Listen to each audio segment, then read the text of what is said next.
It's not very often that you see a team blow a 2-score lead and you think that it could be blamed on a single player. Most of the time that's kind of a foolish assumption to put it all on one player. But really, this game can be put on Chad Henne, and it's not even really arguable at this point that he is a really bad option for the Jaguars.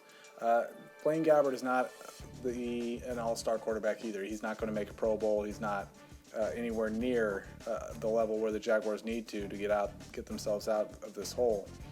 But for those people that were thinking that Chad Henne could be a better option, he showed today that he is not even close. He was so inept that the Jaguars couldn't do anything offensively in the second half.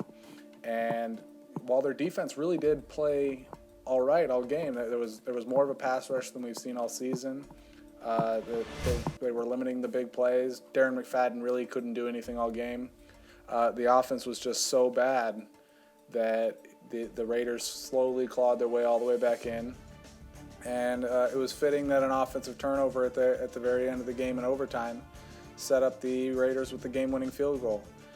For the long term, hopefully Maurice Jones-Drew is all right. He went off with an ankle injury. Hopefully Blaine Gabbert is all right. But at this point, this is a 1-5 football team.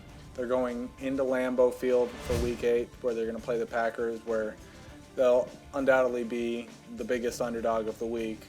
And it's looking more and more like a race for the number 1 pick for the Jaguars.